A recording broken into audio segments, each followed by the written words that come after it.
Welcome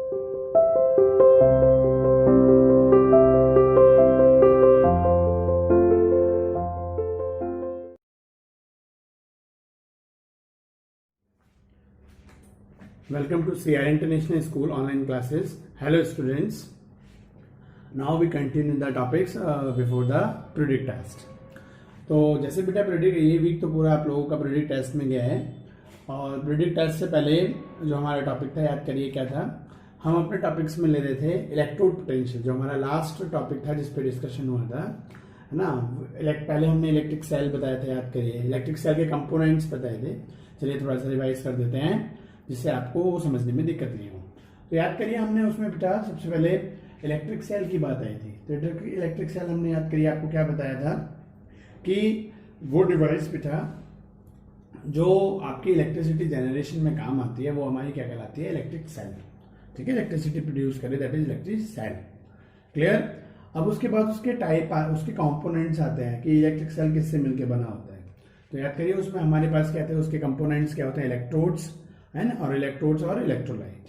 और electrodes पे कैसे अपोजिटली चार्ज होने चाहिए बेटा, है ना। एक आपका पॉजिटिवली चार्ज होना चाहिए, एक आपका नेगेटिवली चार्ज होना चाहिए। Is that clear. देखिए एक सिंपल वे में आप देख सकते हो कि एक वेसल है, वेसल में 2 इलेक्ट्रोड्स हैं, एक जिंक की रॉड पड़ी हुई है बेटा, एक कॉपर की रॉड पड़ी हुई है ना। तो ये मेटल की रॉड ही क्या करती है, इलेक्ट्रोड्स का काम करती है।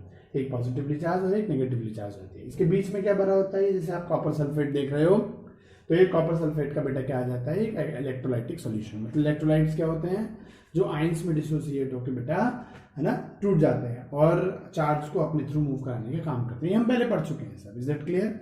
तो इस तरीके से एक जो डिवाइस होती है वो हमारी क्या करती है, क्लियर। अब ये 2 टाइप के आई, है ना, एक होता है इलेक्ट्रोलाइटिक सेल और एक हमारा क्या होता है, इलेक्ट्रोकेमिकल सेल। तो ये आपके सामने जो है यहाँ पे आप देख रहे हो, इसमें बल्ब मैंने कनेक्ट कर रखा है, ये इलेक्ट्रोकेमिकल सेल है। मतलब क्या, पहले इन मेटल की रॉड्स और इलेक्ट्रोलाइट्स के बीच में क्या होता है, केमिकल रिएक्शन होती है, और जिसकी वजह से क्या होती है बेटा, एक एनर्जी प्रोड्यूस होती है। Is it clear. और वो एनर्जी किस में काम में आती है, इलेक्ट्रिक एनर्जी में काम आती है। तो ऐसे सेल जिसमें केमिकल रिएक्शंस के इलेक्ट्रोड और इलेक्ट्रोलाइट्स के बीच में केमिकल रिएक्शन होती है फर्स्टली, और उस केमिकल रिएक्शन होने से केमिकल एनर्जी कन्वर्ट किस में होती है बेटा, इलेक्ट्रिक एनर्जी में। तो वो हमारी क्या कहलाती है, electrochemical cell. Is it clear. चलिए उसके बाद हमारे पास आया था इलेक्ट्रोलाइटिक सेल। तो उसमें क्या करते हैं, आप बस इस बल्ब को हटाते हैं और इसकी जगह क्या लगा देते हैं, एक बैटरी लगा देते हैं। ठीक है ना, इसको हम हटाएंगे और इसकी जगह क्या लगा देते हैं, एक हम बैटरी लगा देते हैं। तो वो क्या करती है, अब हम पहले इलेक्ट्रिसिटी प्रोवाइड करते हैं जिसकी वजह से इलेक्ट्रोड और बेटा आपके इलेक्ट्रोलाइट के बीच में क्या होती है, केमिकल रिएक्शन प्रोसीड होती है। Is it clear. तो इस तरीके से बेटा हमारे सामने क्या है, ये 2 टाइप के सेल आए थे। तो ये हमारे हो गए थे, है ना, इलेक्ट्रिक सेल की टाइप और उसके कंपोनेंट्स। चलिए बेटा, और मैंने आपको उस टाइम ये भी बताया था कि इलेक्ट्रोकेमिकल सेल और इन सेल की जो वर्किंग है ना, इलेक्ट्रोलाइटिक की तो वैसे भी आपके उसमें नहीं थी चैप्टर में, बट इलेक्ट्रोकेमिकल की वर्किंग आपके पास थी।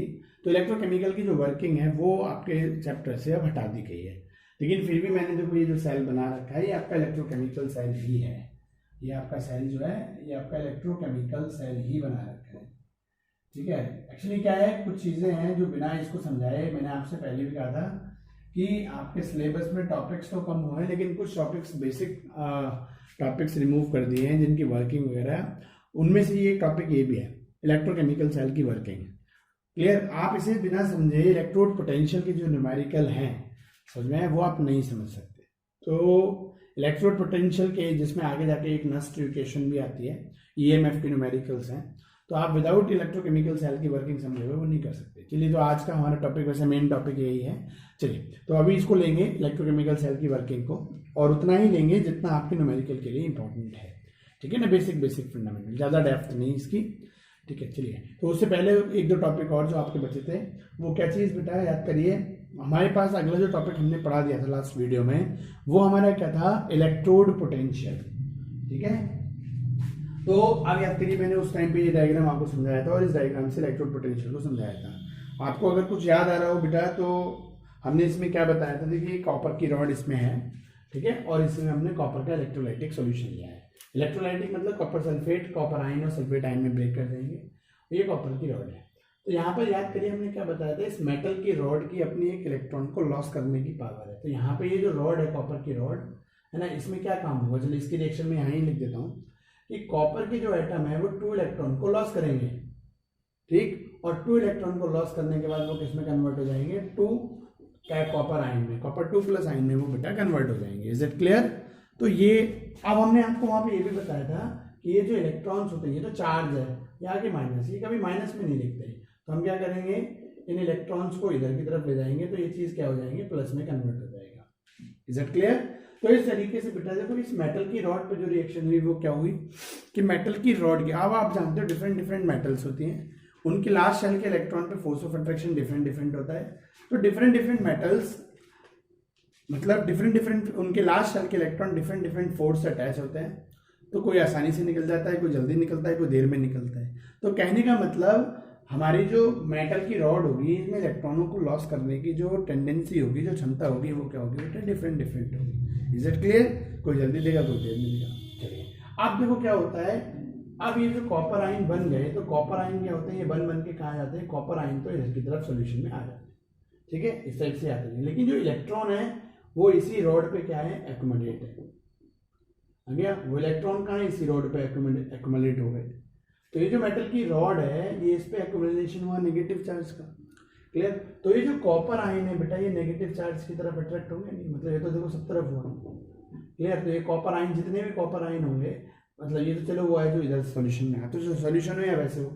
तो अब कॉपर आयन पॉजिटिवली चार्ज है जो इलेक्ट्रोलाइट में है या इधर से है, और ये मेटल की रॉड भी पहले न्यूट्रल एटम थे, जब इन्होंने इलेक्ट्रॉन को लॉस किया ये पॉजिटिवली चार्ज हो गए, वो मतलब कॉपर आयन तो पॉजिटिव चार्ज बन के सोल्यूशन में आ गए, लेकिन ये रॉड अपना इलेक्ट्रॉन वहीं छोड़ गए, तो जिसकी वजह से ये रॉड क्या होगी, नेगेटिव चार्ज की लेयरिंग होगी, क्लियर है। तो ये आयन इसकी तरफ अट्रैक्ट होंगे, तो यहाँ पे क्या रिएक्शन हुई कि ये जो कॉपर आयन है ये 2 इलेक्ट्रॉनों को गेन करेंगे और कॉपर में कन्वर्ट होंगे।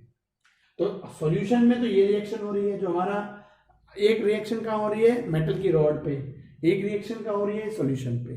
तो सॉल्यूशन के कॉपर आयन जो है वो इन 2 इलेक्ट्रॉन्स को, अब बात आती है कि किस मेटल की रॉड तेजी से कैटायन को अपनी ओर खींचती है, ठीक है। तो आप देखो 2 तरह के पोटेंशियल हुए।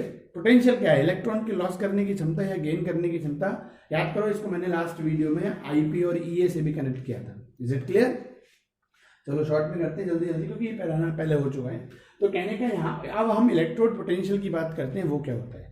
तो किसी मेटल की रॉड के द्वारा बेटा इलेक्ट्रॉन को लॉस करने की जो टेंडेंसी है, कितनी जल्दी वो अपने इलेक्ट्रॉन को लॉस करके पॉजिटिव मतलब नेगेटिव चार्ज ऑक्यूपाई कर रही है, ठीक है, और आयन को जल्दी जल्दी सॉल्यूशन में, और जो सॉल्यूशन में प्रेजेंट कैटायन है वो उस नेगेटिवली चार्ज इलेक्ट्रोड की तरफ कितनी जल्दी अट्रैक्ट हो रहे हैं। तो एक पोटेंशियल तो यहाँ डेवलप होगा, कोई चार्ज का डिफरेंस हो रहा है, ये पॉजिटिव जाके न्यूट्रल हो रहा है या न्यूट्रल आयन में बन रहा है ना, तो चार्ज डिफरेंस आ रहा है।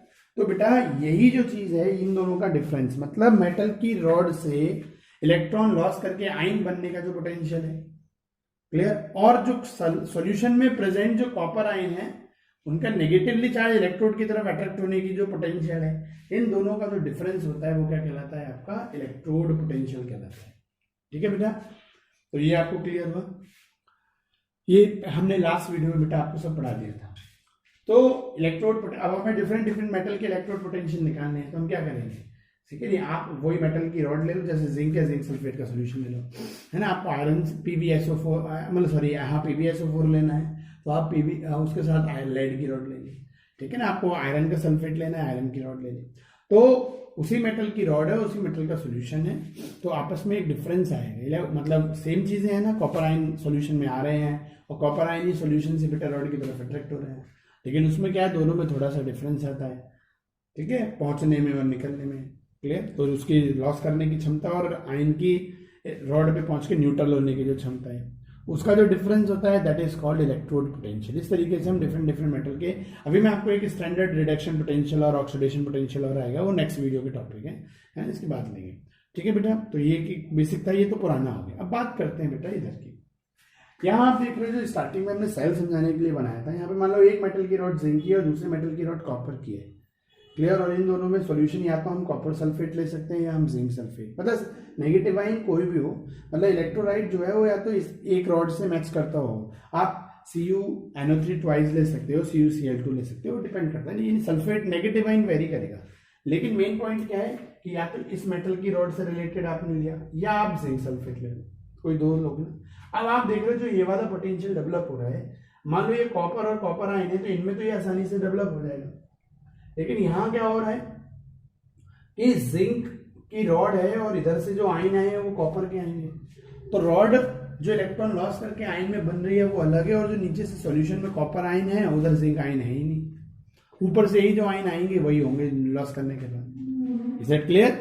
तो इस तरीके से बेटा यहाँ पर क्या होता है, जो पोटेंशियल यहाँ डेवलप हो जाता था सेम आयन और सेम मेटल की रॉड के बीच में, वो यहाँ तो डेवलप होगा, लेकिन यहाँ पे वो आएगा प्रॉब्लमेटिक। क्लियर? इस चीज को दूर करने के लिए इन्होंने क्या किया, तो यहाँ पर क्या हुआ, सेल की एफिशिएंसी में एक दिक्कत आई और पोटेंशियल मेजर करने में दिक्कतें आ रही थी। हो तो रहा था, ऐसी बात नहीं कि नहीं होता, लेकिन अब देखो इन चीज को इन्होंने कैसे दूर किया कि इन्होंने दो डिफरेंट वेसल दिए बेटा, इसी चीज को, इसको बोलते हैं कंप्लीट सेल, ठीक है नहीं भाई। सेल तो दो अपोजिट इलेक्ट्रोड है, उनके बीच इलेक्ट्रोलाइट से बनता है। अब इन्होंने क्या करा, देखो बेटा यहाँ पर इसी चीज को, इस प्रॉब्लम को दूर करने के लिए इन्होंने एक वेसल अलग लिया, एक दूसरा वेसल डिफरेंट लिया। इसमें इन्होंने बेटा जिंक, जैसे ये जिंक की रॉड है तो इस एक वेसल में जिंक की रॉड को यूज किया और दूसरे वेसल में बेटा कॉपर की रॉड को, ठीक है। इनको फिर हाफ शेल भी बोलते हैं, इसको क्या बोला गया बेटा, हाफ शेल।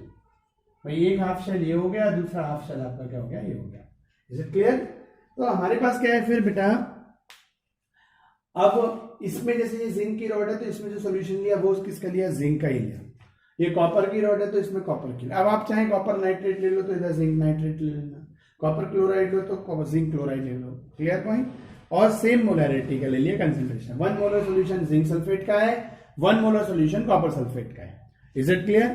तो अब हम इसमें चलते हैं और इसमें अब देखो जिंक की रॉड के साथ अब क्या होगा, जिंक की मेटल की जब इलेक्ट्रोड है ना, ये अपने इलेक्ट्रॉन को, जैसे इस प्रोसेस में जिंक ने, जैसे कॉपर ने अपने इलेक्ट्रॉन लॉस करा, कॉपर आयन बना, तो यहाँ भी क्या होगा, यहाँ भी जो जिंक है बेटा ये इलेक्ट्रॉन को लॉस करेगा और किस में कन्वर्ट हो जाएगा, जिंक आयन में। मतलब मैं इसको क्या लिख दूं, है ना, जिंक और जिंक आयन, ठीक है, और प्लस में 2 इलेक्ट्रॉन। सेम इस तरीके से, और जिंक आयन क्या होंगे बेटा, यहाँ एक कौन से होंगे, एक तो आपके पास जिंक सल्फेट पहले से ही बेटा आपके पास है, ऊपर से यहाँ से भी क्या होगा कि इसमें से भी जिंक आयन क्या है, इसमें आने चालू हो जाएंगी। तो ये क्या है, धीरे धीरे ये रॉड कम होनी चालू हो जाएगी, समझे, ये गलनी चालू हो जाएगी। आप ही बताओ बेटा, जब इसके एटम कम होने लगेंगे तो क्या होगा, ये भाई इस एटम के इलेक्ट्रॉन इधर आने लगे, और जो इलेक्ट्रॉन बेटा मैंने याद करो यहाँ अकोमोडेट कराए थे, क्लियर पॉइंट, ठीक है, वो क्या होगा, वो इलेक्ट्रॉन इस वायर के थ्रू, देखो इसको हमने कनेक्ट किया, देखो इसमें बहुत सारे जिंक के एटम्स हैं, उन्होंने लॉस किया जिंक आयन, तो जिंक आयन तो सॉल्यूशन में आते जाते हैं, तो यहाँ वाले हैं ये तो जिंक आयन कहाँ आ रहे हैं, सॉल्यूशन में आ रहे हैं, जैसे वहां भी आ रहे थे। और जो इलेक्ट्रॉन ये कहाँ छोड़ता था, अपने आप को अकोमोडेट करता था। Clear point? अब वो इलेक्ट्रॉन इस वायर के थ्रू बेटा कहाँ पहुंचे, इधर पहुंचे, तो वो इलेक्ट्रॉन कहाँ आ गए बेटा, आपके पास इस वाली रॉड पे आ गए। अब ये बताओ आप मुझे, अभी यहाँ पर तो कुछ भी नहीं हुआ, ये अंदर के कॉपर एटम थे, ऊपर से इलेक्ट्रॉन आए और इलेक्ट्रॉन की लेयरिंग इस पे आ गई, ठीक है बेटा, ये आपके पास इलेक्ट्रॉन, ये नेगेटिव हो गया। अब जब ये नेगेटिवली चार्ज, भाई एक्स्ट्रा इलेक्ट्रॉन इन पे आ गए, तो ये कॉपर आयन भी क्या होंगे, इसकी तरफ अट्रैक्ट होंगे, यहाँ पे जिसमें जितने भी कॉपर आयन होंगे वो इस रॉड की तरफ अट्रैक्ट होंगे, और यहाँ पहुंच के क्या होगा बेटा, आप ही बताओ, कॉपर आयन इलेक्ट्रॉन डेफिशिएंट है ना, ये तो इलेक्ट्रॉन डेफिशिएंट है, ऊपर से आप एक्स्ट्रा इलेक्ट्रॉन थे वो इसने लेके ये क्या हो जाएंगे, न्यूट्रल हो जाएंगे।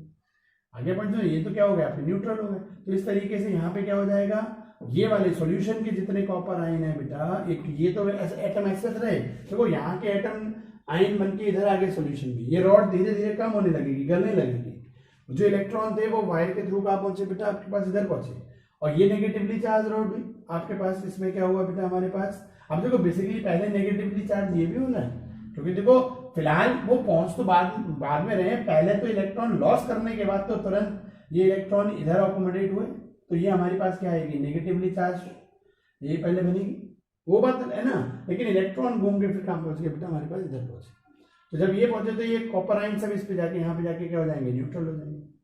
आगे समझ में? तो अब इस पे क्या काम हो रहा है बेटा, कि जो हमारे कॉपर 2+ आयन है ये 2 इलेक्ट्रॉन्स को गेन कर रहे हैं और किसमें कन्वर्ट हो रहे हैं, न्यूट्रल कॉपर में। तो ये दो रिएक्शंस, इसकी रिएक्शन क्या हो रही है कि रॉड के जिंक एटम इलेक्ट्रॉन को लॉस करके जिंक आयन में कन्वर्ट होकर सॉल्यूशन में आ रहे हैं, यहाँ की रिएक्शन ये।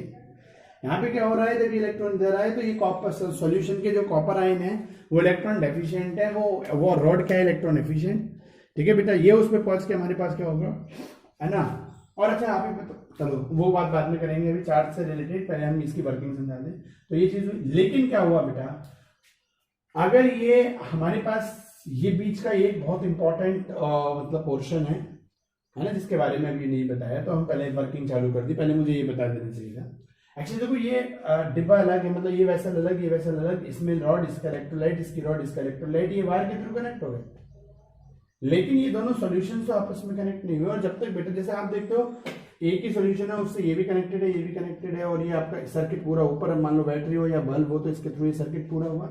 मतलब दोनों रॉड इधर सर्किट इस वायर के थ्रू है और इधर बेटा आइंस के थ्रू है। यहाँ पे वायर के थ्रू तो हुआ, लेकिन ये सॉल्यूशंस तो अलग अलग है। जब सर्किट कंप्लीट नहीं होगा तो मूवमेंट कैसे होगा इलेक्ट्रॉन्स का या आइंस का? इलेक्ट्रोलाइट आइंस के थ्रू करते हैं। तो इन दोनों इलेक्ट्रोलाइट्स को भी एक दूसरे के कॉन्टेक्ट में आए ये, इस वजह से बेटा इसमें एक ये ग्लास की हम यू ट्यूब लेते हैं, मतलब यू शेप की एक ट्यूब होती है, इसमें बीच में हम क्या करते हैं, अगर सॉल्यूशन होता है ना, तो ये वैसे सेमी सॉलिड है ना, इसको हम मीट करते हैं तो ये लिक्विड स्टेज में आ जाता है। और उस टाइमिंग पर हम इसमें क्या करते हैं बेटा, KCl या KNO3 जो आपके सॉल्ट होते हैं, स्ट्रॉन्ग सॉल्ट KCl है ना, स्ट्रॉन्ग मेटल का है, KNO3 स्ट्रॉन्ग का है, तो हम इसको क्या कर देते हैं, जब हम अगर को हीट करते हैं उसी टाइम पे इसमें KNO3 मिक्स करते हैं, इसको सॉल्ट ब्रिज बोला जाता है। ठीक है बेटा, तो सॉल्ट ब्रिज का मेन फंक्शन क्या है कि दोनों इलेक्ट्रोलाइटिक सॉल्यूशंस को, आयंस को एक दूसरे के कांटेक्ट में लाना, जिससे सर्किट कंप्लीट हो सके। है ब्रिज क्या करता है, नदियों के दो किनारे को जोड़ने का काम करता है, वही काम इधर हुआ है यहाँ पर। इसमें क्या है, इसमें भरा हमने इलेक्ट्रोलाइट, लेकिन इलेक्ट्रोलाइट अगर सॉल्यूशन में भरा, क्यों भरा, उसका अब यूज क्या है बेटा, कि अगर सॉल्यूशन जब हम हीट करते हैं तो लिक्विड स्टेज में जाता है, ठीक है, और जब हम हीट करते हैं तो जो आयनिक कंपाउंड होगा वो भी अपने आयंस में डिसोसिएट हो जाएंगे, मतलब वो आयंस इसमें दूर दूर हो जाएंगे। अगर और फिर यहाँ पे क्या करते हैं, इधर ग्लास बूल लगा देते हैं। ठीक है, तो ये ग्लास बूल इसलिए लगाई जाती है कि जब आयंस पूरी, मतलब आपके पास पूरा सॉल्ट निकल के इधर की तरफ ना आता है, समझे, तो इलेक्ट्रॉन्स के मूवमेंट के बेसिकली इनमें मीनिंग वो होता है। ठीक है, और जैसे अगर सॉल्यूशन ठंडा पड़ने चालू होता है ये दोबारा सेमी सॉलिड बनने लगता है, तो इसके आयंस जो होते हैं जगह जगह अलग अलग जगह ट्रैप हो जाते हैं। Is that clear? और कॉटन प्लग से क्या होता है, इसको रोक देते हैं, क्लियर, जिससे ये बाहर ना निकले सारी चीजें। चलो आप देखो बेटा, हमारे पास क्या होता है कि एक वर्किंग हमने ऊपर वाली समझा दी पहले ही आपको, कि इसने दिया ये इलेक्ट्रॉन्स आए नेगेटिवली चार्ज हुई, इलेक्ट्रॉन इधर मूव करके गए, ये नेगेटिव है ना, extra efficiency of the electron हो गई। पहले क्या थी, पहले तो इलेक्ट्रॉन इसने लिए तो पहले क्या होगी, डेफिशिएंट होगी। ठीक है, तो अब हमारे पास क्या है, ये कॉपर आयन बेटा इस पर पहुंच गए, क्लियर, यहाँ के इस पे तो क्या हो गई, कॉपर आयन की लेयरिंग हो गई, मतलब इस पे तो कॉपर एटम डिपॉजिट हो गई, ये इलेक्ट्रोड तो आपका हैवी होता जाएगा, है ना, और ये आपका गायब होता जाएगा। ये दो अब नीचे की वर्किंग पे करते हैं। अब आप ही बताओ कि बेटा यहाँ पर जिंक आयन, पहले से भी जिंक आयन प्रेजेंट थे और ऊपर से भी जिंक आयन इसमें आ गए, तो इसमें कैटाइन की एफिशिएंसी होगी, ज्यादा हो गई, सल्फेट उतने के उतने ही गए। और इसमें क्या हुआ बेटा, देखो सॉल्यूशन में जो कॉपर आयन, यहाँ तो इधर से कॉपर तो नीचे आए नहीं, यहाँ सॉल्यूशन के कॉपर आयन कहाँ पहुंच गए, ऊपर पहुंच गए, मतलब, और यहाँ जाके न्यूट्रल होकर डिपॉजिट हो गए। सल्फेट उतने के उतने ही है, सल्फेट तो यहाँ भी उतने हैं, यहाँ भी उतने ही है, मतलब जितने थे उतने ही है, लेकिन यहाँ नेगेटिव आयन के जो काउंटर करने के लिए, है ना, बैलेंस करने के लिए जो पॉजिटिव आयन थे वो न्यूट्रल हो गए, मतलब यहाँ पॉजिटिव की कमी हो गई। तो जब पॉजिटिव कम हो गए तो एक्स्ट्रा मतलब एफिशिएंसी किसकी होगी, नेगेटिव आयन की। और इधर क्या हुआ, नेगेटिव आयन तो उतने के उतनी है, ऊपर से कैटाइन आ गए, पहले से भी थे ऊपर से भी आ गए, तो इस सेल में तो कैटाइन की एफिशिएंसी हो गई और इस सेल में एनाइन की डेफिशिएंसी हो गई।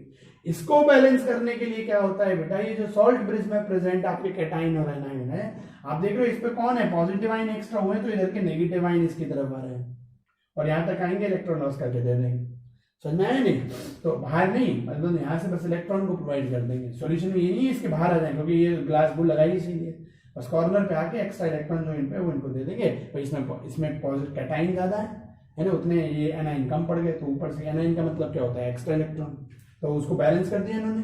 यहाँ पर क्या हो गए, कैटाइन डिपॉजिट हो गए, एनाइन बच गए, तो नेगेटिव आयन की एफिशिएंसी ज्यादा है, मतलब इलेक्ट्रॉन एफिशिएंट हो गया सॉल्यूशन।